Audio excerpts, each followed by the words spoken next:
할렐루야. 여러분 반갑습니다.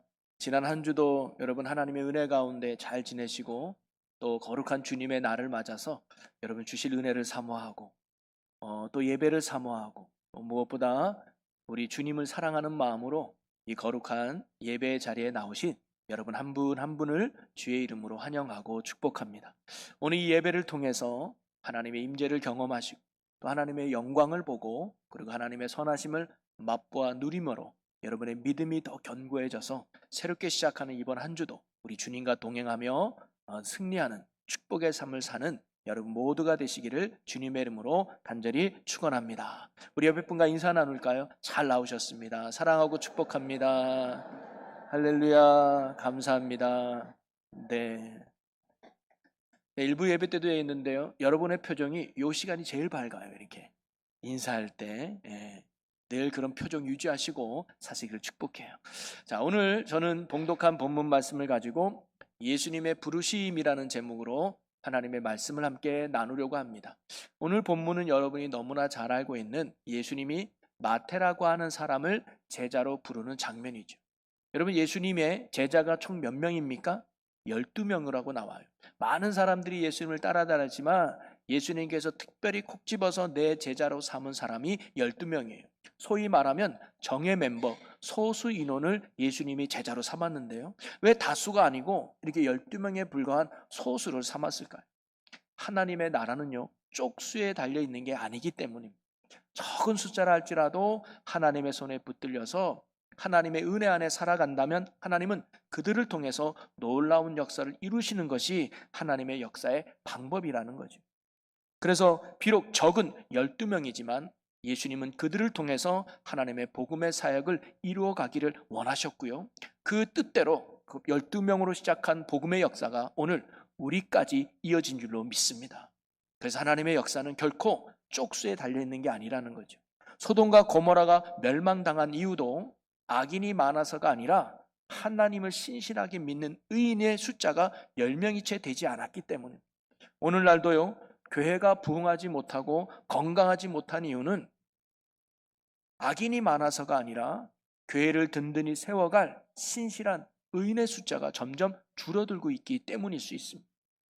즉 소위 말하면 누가 못해서가 아니라 내가 안 해서, 내가 먼저 의인이 되지 못했기 때문에 이 교회가 부흥되지 못하고 건강하지 못할 이유가 될 수 있습니다. 그러니 오늘 주님 앞에 나온 여러분은 교회를 든든히 세우는 일에, 그리고 이 땅에 하나님의 나라를 온전히 이루는 일에 쓰임받는 믿음의 선한 일꾼이 여러분 모두가 되시기를 주님의 이름으로 간절히 축원합니다. 그러면서 오늘은요, 이런 하나님의 나라를 세워가는 복음의 일꾼으로 부르는 예수님의 12제자 중에 하나인 마태를 부르는 장면이 오늘 본문에 나오죠. 이 마태의 직업은요, 세금을 걷는 세리였습니다. 근데 사실 12명의 제자 중에서 세리만큼 출신 성분이 독특한 인물도 없을 거예요. 물론 예수님의 제자 중에는 어부도 있잖아요. 물론 무시당하는 직업이긴 했습니다. 그런데 그 당시 세리는요, 무시당하는 걸 넘어서 사람들에게 비난과 손가락질 받는 직업이 세리였습니다. 그다시 죄인이었고 매국노로 비판의 대상이었던 것이죠.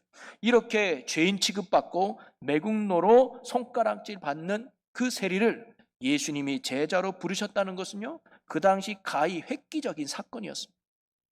그리하여 당시 종교자들에게도 이런 이야기가 좋은 빌미거리가 되죠. 예수님을 책망하고 예수님을 부정하고 거부하는 좋은 빌미가 됐습니다. 어찌 하나님의 아들이라는 사람이 죄인들과 함께 어울리느냐, 우리는 인정하지 못하겠다면서 책망의 빌미가 됐습니다. 자, 그러면 오늘 죄인이었던 이 마태를 예수님이 제자로 부르셨다는 것은 오늘 우리에게 어떤 영적인 교훈을 주는지 몇 가지를 함께 살펴보면서 함께 은혜를 나누고자 합니다. 그래서 오늘도 저와 여러분을 주님이 부르셨다는 그 믿음의 확신 속에서 이 시대에 하나님의 사명을 감당하는 믿음의 제자들이 되시기를 주님의 이름으로 간절히 축원합니다. 먼저 예수님의 부르심에서 우리가 깨달을 수 있는 것은 뭐냐면 예수님이 이 땅에 오신 목적이 무엇인가를 오늘 말씀에서 우리가 배울 수가 있습니다. 왜 하필 죄인 취급받고 사람들에게 손가락질 받는 세리인 마태를 예수님이 제자로 부르셨을까요? 사람들에게 욕먹을 것을 뻔히 알면서도 예수님은 왜 굳이 세리인 마태를 제자로 부르셨을까요? 그것은요, 예수님이 이 땅에 오신 목적이 무엇인가를 바로 우리에게 보여주기 위함이었습니다. 한마디로 말하면 주님은 죄인을 부르러 오셨다는 거예요. 오늘 말씀에도 9장 13절 후반에 보면 예수님이 이렇게 말씀하시죠. 나는 의인을 부르러 온 것이 아니요 죄인을 부르러 왔노라 하시니라. 바로 예수님이 높고 높은 보좌를 버리고 낮고 낮은 이 땅에 오신 궁극적인 목적은 뭐냐면 모든 죄인들을 구원하여 하나님의 거룩한 백성으로 삼기 위해서 오셨다는 것. 한마디로 죄인을 변화시켜서 의인을 만들기 위해 예수님이 오셨다는 사실이죠. 바로 그러한 이 땅에 오신 예수님의 목적을 단적으로 보여주는 사건이 바로 오늘 마태를 부르는 장면이라는 거예요. 그러면서 예수님은 12절에 또 이런 말씀을 하셨습니다. 예수께서 들으시고 이르시되 건강한 자에게는 의사가 쓸데없고 병든 자에게라야 쓸데가 있느니라. 여러분, 이 땅에 의사가 존재하는 이유가 뭡니까? 병든 자가 있기 때문이에요. 세상에 병든 자가 없다면 의사도 필요 없겠지요. 그러면서 오늘 예수님은요, 내가 의사로 이 땅에 왔다라고 지금 말씀하고 계시는 거예요. 그 이유가 뭘까요? 이 땅에 사는 사람들이 모두 의사가 필요한 병든 자였기 때문입니다. 하나님이 보시기에 하나님의 시선으로 우리가 보면 다 뭐예요? 병든 자들이라. 여러분, 병든 자가 어떤 의미입니까? 원래의 모습을 잃어버린 거잖아요.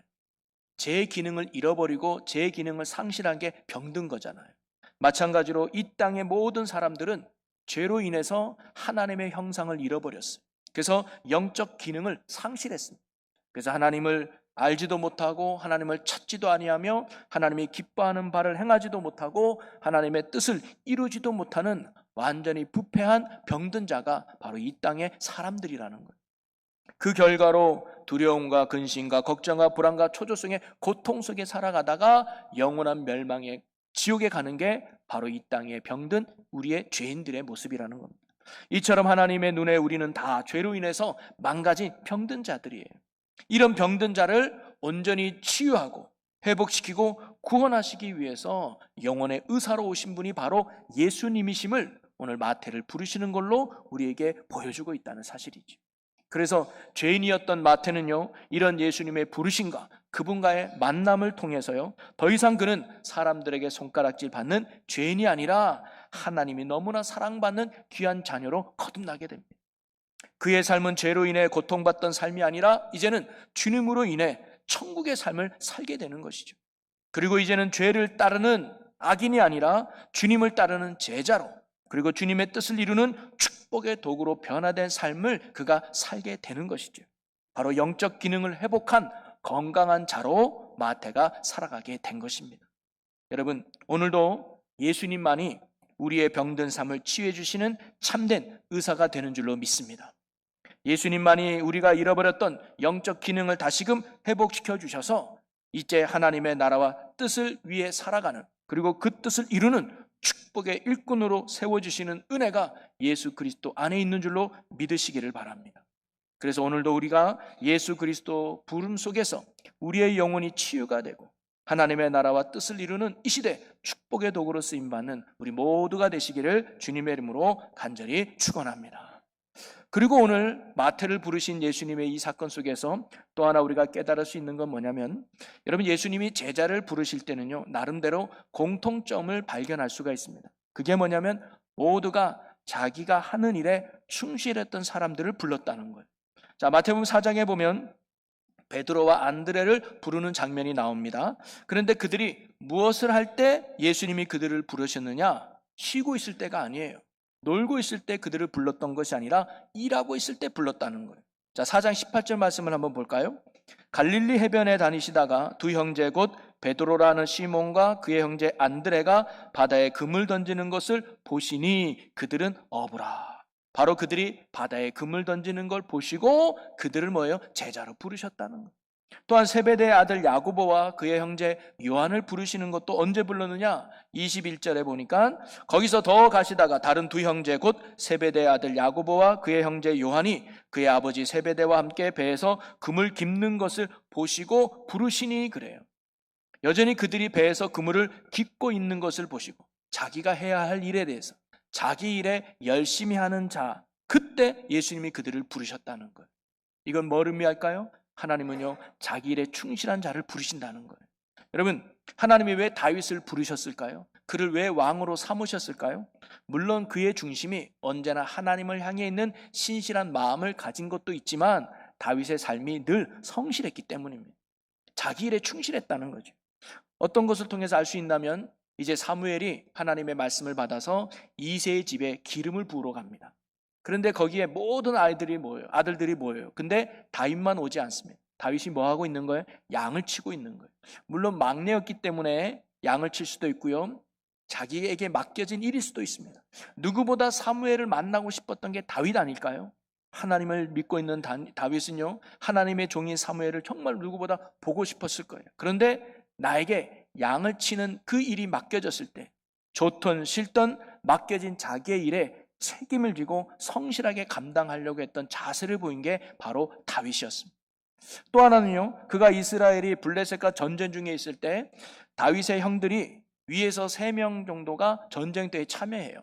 그래서 이새가 다윗에게 형들의 안부를 살피고 증표를 가져오라고 심부름을 보냅니다. 이 형들이 혹시 전쟁터에 다치지는 않았는지, 전사하지는 않았는지, 잘 지내고 있는지 다윗 너가 가서 확인하고 증표를 가지고 와라, 심부름을 보내요. 근데 왜 다윗을 보냈을까요? 위로요, 전쟁에 참여하신 형들이 아직도 4명이나 더 남아 있었거든요. 근데 그 형들은 다 제치고 다윗을 심부름 보낸 이유가 뭘까요? 이새가 보기에 다윗이 믿을만 했거든요. 성실했습니다. 얘 심부름 시키면 딱 부러지게 해. 맡겨진 일에 책임감을 가지고 성실하게 해. 그게 다윗이었습니다. 여러분, 다윗뿐만 아니라 그 외에 요셉도, 바울도, 모세도, 여호수아도 소위 하나님께 쓰임받은 사람들의 특징이 뭐냐면 책임감과 성실함이 있다는 거예요. 오늘 마태를 부르실 때도 마찬가지입니다. 자, 예수님이 그가 뭐 하고 있을 때 그를 부르셨느냐? 성경에 보니까 세간에 앉은 것을 보시고라고 나와요. 그가 세간에 앉아서 그 일을 성실하게 감당하는 것을 보고 예수님이 그를 부르셨다는 거죠. 여러분, 예수님께서 제자들을 선택할 때 학력이나 출신이나 배경이나 가문 같은 것을 절대 보지 않았습니다. 그들이 하나님의 말씀이 주어졌을 때 또는 하나님의 사명이 주어졌을 때 얼마나 그 사명과 그 말씀을 가지고 성실하게 책임감을 가지고 감당하느냐, 그 자세를 보신다는 사실이죠. 여러분, 오늘도 마찬가지입니다. 하나님이 오늘 일꾼된 자녀들에게, 오늘 구원받은 저와 여러분에게 원하는 건 한 가지입니다. 뭐냐? 충성이라는 것. 그래서 고린도전서 4장 2절에 보니까 그리고 맡은 자들에게 구할 것은 충성이니라. 충성이 다른 말로 하면 그게 믿음이요, 그게 성실함이라는 거예요. 그래서 고린도전서 3장 6절에는 이런 말씀이 있습니다. 나는 심었고 아볼로는 물을 주었으되 오직 하나님께서 자라나게 하셨나니. 자라나게 하시는 분은 하나님이라는 거예요. 열매를 맺게 하시는 분은 하나님이라는 것. 즉 모든 역사와 능력을 행하시는 주체는 하나님이라는 것. 우리는 그분의 도구일 뿐이라는 것. 그래서 도구된 우리가 해야 될 것은 뭐예요? 그분의 손에 붙들림 당하여서 내게 주어진 일을 열심히 감당하면 되는 거죠. 성실하게 감당해내는 거예요. 그러면 그럴 때 하나님의 놀라운 은혜와 역사가 우리의 삶에 일어나게 될 줄로 믿습니다. 여러분, 주님은요, 자기 일에 충실한 자를 부르시고 자기 일에 충실한 자를 사용하시고 그리고 자기 일에 충실한 자를 통해서 오늘도 하나님의 놀라운 역사를 이루어 가시는 줄로 믿습니다. 그러니 오늘도 내게 주어진 삶의 자리에서 잘하고 못하고 능력이 있나 없냐 이런 걸 다 떠나서 하나님이 나를 그 자리에 세우셨음을 믿고 우리에게 주어진 일에 최선을 다하며 성실하게 감당해 하나님의 부르심에 합당한 삶을 살아가는 저와 여러분 모두가 되시기를 주님의 이름으로 간절히 축원합니다. 그리고 또 하나, 우리가 이 마태를 부르신 예수님의 이야기를 통해서 깨달을 수 있는 건 이 예수님의 부르심에는요, 놀라운 능력이 있다는 사실입니다.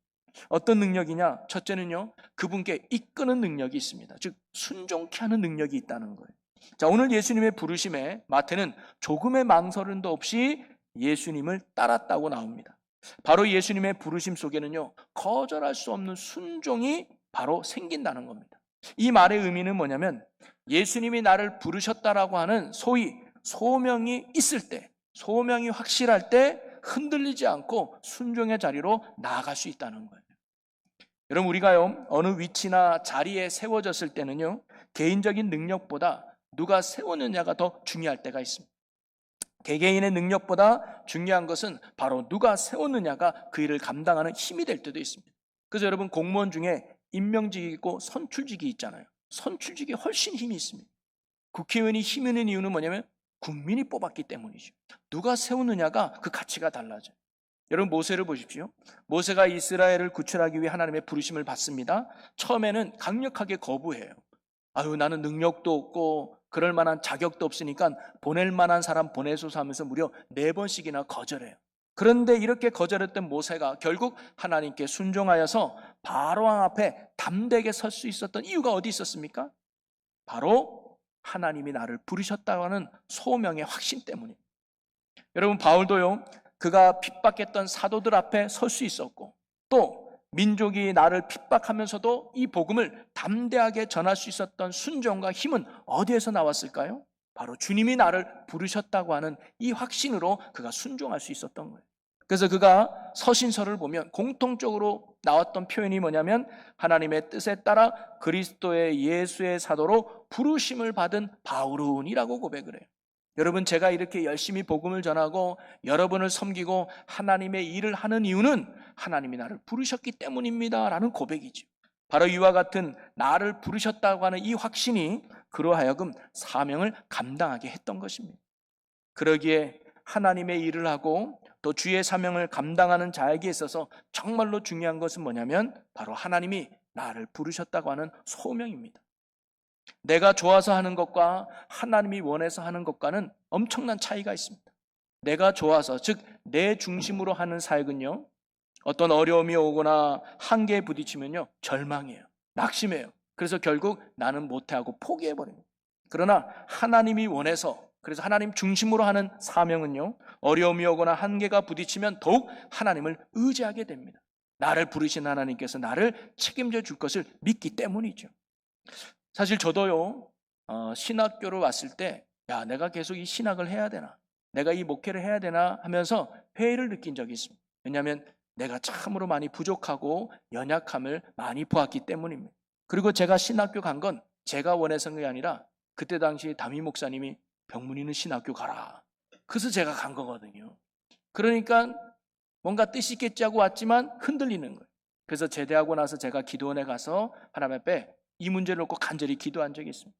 그때 하나님이 나를 부르셨다고 하는 확실한 소명을 깨닫게 된 후부터는 지금까지 흔들림 없이 이 길을 걸어가고 있는데요. 걷다 보면 왜 힘든 일이 없겠습니까? 왜 어려운 것이 없겠습니까? 그럴 때마다 제 마음에 드는 배짱이 있어요. 뭐냐면 힘들 때마다 하나님, 저를 이 자리로 부른 게 주님 아니십니까? 그렇다면 주님이 저를 책임져 줘야 되지 않겠습니까? 저는 믿고 나갈 테니 알아서 해 주시옵소서. 이런 배짱으로 가는 거예요. 그랬더니 하나님이 정말 해결해 주시고 채워주시고 역사하는 걸 경험하게 됩니다. 그래서 저는요, 새롭게 임원들이 세워지거나 임원 교육을 할 때 제일 먼저 강조하는 것이 뭐냐면 바로 소명의식입니다. 내가 원해서 된 것도 아니고 누가 시켜서 된 것도 아니라 나를 충성되이 여겨서 내게 귀한 이 직분을 주셨다고 하는 하나님의 부르심에 대한 확신, 이 소명을 먼저 가져야 된다는 거예요. 이런 확신이 있을 때 우리는 어떠한 어려움과 힘든 상황 속에서도 흔들림 없이 이 복음의 사명을 잘 감당하게 될 줄로 믿습니다. 소명의 확신을 가진 사람이 사명을 인내하며 끝까지 감당할 수 있는 것이죠. 그러니 여러분, 하나님이 지금 여러분을 구원의 자리로 부르셨고 사명의 자리로 부르셨고 믿음의 자리로 부르신 줄로 믿으시기를 바랍니다. 그래서 그 부르신 하나님께서 지금도 여러분의 구원을 잘 지켜갈 수 있도록, 사명을 잘 감당할 수 있도록, 믿음 생활에 승리할 수 있도록 지금도 우리 하나님께서 이끄시고 인도하고 계심을 여러분 굳게 믿으시기를 바랍니다. 그래서 오늘도 주어진 삶의 자리에서 힘들고 어려워도 하나님의 역사를 기대하시고 끝까지 순종하며 성실하게 사명을 잘 감당해내는 저와 여러분의 복 있는 삶이 되시기를 주님의 이름으로 간절히 축원합니다. 또 하나 이런 마태를 부르신 예수님의 능력은요, 변화를 이끄는 능력이었다는 거예요. 자, 오늘 9절 말씀을 다시 한번 보면 예수께서 그곳을 떠나 지나가시다가 마태라는 사람이 세간에 앉아 있는 것을 보시고 이르시되 나를 따르라 하시니 일어나 따르니라 라고 기록합니다. 예수님이 마태에게 너는 나를 따르라 라고 예수님이 말씀하셔요. 그랬더니 마태의 반응이 뭐냐면 예수님 조금만 기다리세요. 제가 좀 바빠서 이렇게 말하지 않고 성경에 보니까 즉시 일어나 따랐다고 나와요. 즉시 순종한 거 아니겠습니까? 근데 이 말은요, 단순히 이 마태가 예수님을 따랐다라는 의미가 아니라 그 속에는요, 마태의 놀라운 변화를 엿볼 수가 있습니다. 마태는 나를 따르라는 예수님의 이 한마디에 지금까지 자기가 붙들고 있었던 세상에 유익했던 것, 추구해왔던 이런 모든 자기의 삶을 전면적으로 수정하고 즉시 예수님을 따른 거예요. 그러면서 예수님의 이 부르심 앞에 마태가 첫 번째로 가져왔던 변화는 뭐냐면 자신의 가치관이 변화되었다는 겁니다. 마태가 예수님을 따랐다는 것은요, 그의 가치가 달라졌다는 걸 의미해요. 여러분, 세간에 앉아 있다는 것은 뭐냐면 여전히 그의 가치는 돈이었습니다. 나 돈 벌어야 돼. 그리고 세리의 직업을 놓치고 싶지 않은 거예요. 이것이 내 인생의 중요한 가치였기 때문에 세간에 앉아 있었을 겁니다. 그런데 그 자리에 일어나서 예수님을 따랐다는 거 보면 그의 가치가 달라졌어요. 이제는 세리라는 직분이 아니고 돈이 아니라 예수님이 내 가치, 천국이 내 가치야. 이런 가치의 변화가 마태에게 뭐예요? 일어난 거예요. 무엇이 소중한지를 그가 새롭게 깨닫게 됐고 진짜와 가짜가 무엇인지를 그가 구분하게 됐다는 겁니다. 예수님의 부르심 속에서 말이죠. 지금 마태는요, 소위 잘 나가는 세리입니다. 돈 잘 버는 세리예요. 비록 세리라는 직업으로 인해서 사람들에게 죄인 취급받고 매국노라고 멸시를 받으며 살고 있지만 그래도 이 직업이 남들보다 더 많은 돈을 벌기 때문에 여유로운 생활을 할 수 있었고요. 자신을 욕하는 많은 사람들도 실상은 자신의 돈 앞에서 굽슬거리고 있었기 때문에 나름 유료가 되며 살았을 것입니다. 이처럼 마태는 철저하게 세상의 가치를 두고 물질의 가치를 두며 사는 육신의 사람이었어요. 그런데 그가 예수님의 부르심 앞에 이 모든 것들을 다 포기해버린 거예요. 세리라는 직업도 포기하고 돈도 포기해버린 거예요. 그 이유가 뭡니까? 그에게 있어서 더 이상 세상은 중요한 게 아닌 거예요. 그것이 가치가 있는 것이 아니라 예수님이 최고요, 천국이 그에게 있어서 최고의 가치로 변화되었던 것이죠. 여러분, 사도 바울도요, 당시 잘 나가던 엘리트 아닙니까? 출세가 보장된 유대인이었습니다. 그러나 그가 주님의 부르심 앞에 주님을 만나고 난 후에 놀라운 변화가 일어나죠. 그러면서 그는 자신의 변화를 이렇게 이야기합니다. 빌립보서 3장 8절과 9절을 여러분 함께 읽어보겠습니다. 또한 모든 것을 해로 여김은 내 주 그리스도를 예수를 아는 지식이 가장 고상하기 때문이라. 내가 그를 위하여 모든 것을 잃어버리고 배설물로 여김은 그리스도를 얻고 그 안에서 발견되려 함이니 내가 가진 의는 율법에서 난 것이 아니요 오직 그리스도를 믿음으로 말미암은 것이니 곧 믿음으로 하나님께로부터 난 의라. 아멘. 그가요, 지금까지 가치 있다고 여기며 추구해왔던 세상의 모든 것들을 이제는 해롭게 여긴대. 배설물로 여긴다는 거예요. 그리고는 왜 그랬느냐? 예수가 가장 고귀하다는 것을 그가 깨달았기 때문에. 예수보다 더 소중한 게 없고 예수보다 더 가치 있는 게 없음을 깨달았기 때문에 세상 것들을 다 내려놓을 수 있다는 거예요. 그래서 복음 전하는 일이, 예수님을 전하는 일이 그 인생에서 가장 소중한 일이 됐던 거예요. 바로 예수님의 부르심과 그분의 만남은 바로 우리의 가치를 이렇게 변화시킨다는 사실입니다. 여러분, 오늘도요, 소명이 확실한 사람, 하나님이 나를 구원해 주셨다, 하나님이 나를 이 사명의 자리로 부르셨다고 하는 이 소명이 분명하고 확실한 사람은요, 지금 내가 주 안에서 하고 있는 이 일들이 가장 가치 있고 소중하다고 생각되는, 그 어떤 일보다도 지금 예배드린 이 시간이 가장 소중하고, 내가 어떤 것보다 기도하는 게 가장 소중하고, 내가 어떤 것보다 말씀 앞에 순종하는 것이 가장 귀하고 소중하다고 생각하는 것. 그것은요, 사람들이 알아줘서가 아닙니다. 명예와 부가 있어서가 아닙니다. 그 일을 하나님이 알아주시기 때문에, 그 일을 하나님이 기뻐하시기 때문에, 그것으로 충분하게 여기기 때문이지. 바로 예수님의 부르심과 만남은 나의 가치를 변화시키는 능력이 된다는 것. 또 하나 예수님의 부르심에는 이 마태에 어떤 변화를 가져왔느냐?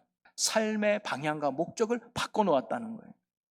그가 세간에 앉은 것은요, 지극히 내가 목적이 되는 삶이었습니다. 내가 잘 먹고 잘 사는 삶이었습니다. 그러나 그가 예수님을 따랐다는 것은 이제 삶의 방향이 달라진 거예요. 내 중심의 삶에서 하나님 중심으로, 내가 하고 싶은 일에서 하나님의 사명의 중심으로 변화된 것을 의미하는 것이죠. 내가 잘 먹고 잘 사는 것보다 하나님의 나라가 세워지고 복음을 증 생명을 나누는 것이 마태는 이제 인생의 목자, 인생의 이런 변화가 어디서 난 거예요? 삶의 바로 예수님의 부르신 죄인된 마태를 참된 제자로 세우는 여기 변화시키고, 그리고 우리의 삶의 목적을 변화시키고, 그래서 이제는 먼저 그의 나라와 의를 구하는 하나님이 기뻐하는 믿음의 일꾼으로 변화시키는 능력이 여기 있는 줄로 믿으시기를 바랍니다. 사랑하는 성도 여러분, 말씀을 정리하면요, 오늘 예수님은요 죄인된 마태를 먼저 찾아가서 그를 부르셨습니다. 그리고 마태는 이러한 예수님의 부르심에 즉각 순종함으로 정말로 주님을 따르고 또 복음을 전하는 축복된 제자의 삶을 살아가는 놀라운 변화를 누리는 축복의 인생이 되었습니다. 어떻게 보면 찾아가는 것이 은혜요, 불러주시는 것이 은혜 아닙니까? 여러분, 예수님의 제자들은요, 나 좀 제자 좀 써주십시오라고 찾아온 사람이 아무도 없어요. 예수님이 먼저 찾아가서 예수님이 먼저 부르셨다는 것. 여러분, 오늘도 우리가 구원의 자리에 앉아있는 것, 사명의 자리에 앉아있는 것, 믿음의 자리에 앉아있는 것, 주님이 먼저 우리를 찾아오셔서 우리를 불러주신 은혜의 결과인 줄로 믿으시기를 바랍니다. 그래서 그 부르심이 헛되지 않도록 오늘도 우리의 마태와 같이 우리의 가치가 예수 그리스도를 향하고 우리의 삶의 목적이 그리스도를 향해서 이 땅에서 잘 먹고 잘 사는 것이 목적이 아니라 나를 구원해 주신 그 십자가의 은혜가 헛되지 않도록 하나님의 영광된 삶을 살아가고자 애쓰는 저와 여러분의 삶이 되시기를 주님의 이름으로 간절히 축원합니다. 그런 영광된 삶이 되시기를 주님의 이름으로 간절히 축원합니다. 우리 이 시간 함께 기도하기를 원합니다. 오늘 우리에게 주신 말씀을 붙들고 결단하기를 주님의 부르심에 순종하며 사는 자 되게 해달라고, 또 이런 소명의 확신을 갖고 맡겨진 사명의 자리를 잘 감당하는 주님의 종들 되게 해달라고 우리 이 시간 다 같이 주여 크게 한번 외치고 우리에게 통성으로 기도하겠습니다. 주여! 사랑의 하나님, 마태를 찾아와 부르신 하나님이 오늘도 우리를 찾아와 부르신 줄로 믿습니다. 그 부르심의 은혜로 우리가 구원의 자리에 있고, 그 부르심의 은혜로 하나님 우리가 기도의 자리에 가고, 그 부르심의 은혜로 우리가 사명의 자리에 있는 줄로 믿습니다. 이제 앞으로 우리가 그 부르심에 합당한 삶을 살아가는 하나님의 신실한 자녀들 되게 하여 주시옵소서. 소명의 확신을 갖고 살아가는 저희들이 되어 흔들림 없이 예수 안에 살아가는 신실한 자녀들, 신실한 종들 되게 하여 주시옵소서. 아버지, 오늘도 우리 안에 그 소명의 확신을 잃지 않냐고 부르심의 확신을 갖고 살아가는 신실한 종들 되게 하여 주시옵소서. 아멘. 우리를 통해 하나님의 나라가 세워지고 뜻이 이루어지는 축복의 종들 되게 하여 주옵소서. 아멘. 감사합니다. 인도하여 주옵소서. 할렐루야. 사랑의 주님, 마태를 부르셨듯이 오늘도 우리를 복음의 일꾼으로 불러주심을 믿습니다. 내가 어느 자리에 있든지 주님께서 복음의 통로로 사용하시고자 우리를 부르신 줄로 믿습니다. 주님의 그 부르심을 확신하며 어떤 어려움과 역경 속에서도 믿음의 자리를 굳게 지켜 승리하는 저희들이 되게 하여 주시옵소서. 우리의 능력이나 환경 때문에 사명의 자리를 지키는 것이 아니라 주님께서 나를 부르셔서 그 자리에 세워주셨음을 믿고 소명의 확신을 갖고 언제나 주어진 사명을 성실하게 감당하는 저희들이 되게 하여 주시옵소서. 그리고 진리를 알고 진리를 위해 살아가는 참된 헌신이 우리에게 있게 하여 주시옵소서. 그래야 하나님의 나라와 하나님의 복음의 사역에 이 시대에 귀하게 쓰임받는 이 교회와 또 주의 모든 성도들이 되게 하여 주옵소서. 오늘도 우리를 부르시고 우리를 가장 좋은 길로 또 가장 완전한 길로 이끄시는 우리 주 예수 그리스도의 이름으로 기도하옵나이다. 아멘.